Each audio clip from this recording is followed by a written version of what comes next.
للوصول لربع النهائي. لذلك الفريق يلعب مرتاح، والسد لما يلعب مرتاح ما يخسرش. يمشي يوسف، يدخل احمد، يقرب احمد، يوزع احمد، وجول جول للفريق السداوي.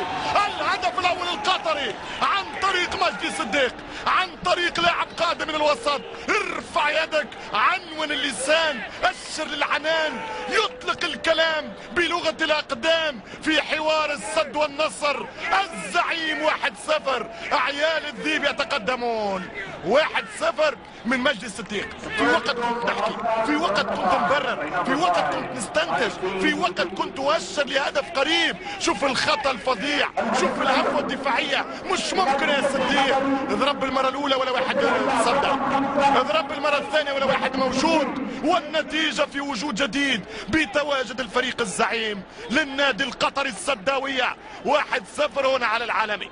مش ممكن، مش ممكن. وين الدفاع؟ وينك يا مكاي؟ وينهم الاولاد؟ وينهم نجوم النصر؟ وينه دفاع العالمي؟ شوف الكرة السهلة برشا، شوف الكرة السهلة برشا تعطيك فكرة تفكك للفريق. السد صعب انه ينهزم اليوم، والكرة تمشي وتعادل، وهدف التعادل، هدف التعادل عن طريق حسين عبد الغني.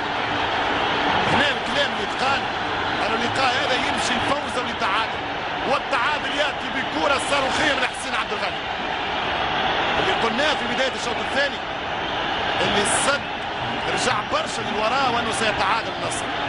بالفعل هذا اللي قلناه في بداية الشوط الثاني بالاخير. في رأي يسرى عليها الصقر، مش ممكن.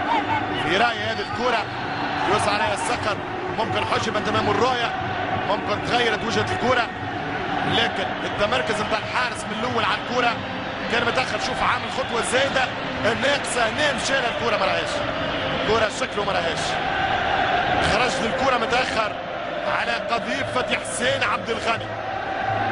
كان الكرة تحاولت وجهتها من مدافع القطر، كانوا هنا بالراس ممكن. على كل حال التعادل والهدف يحسب لعبد الغني، والنتيجة توصل 1-1 في الدقيقة 78.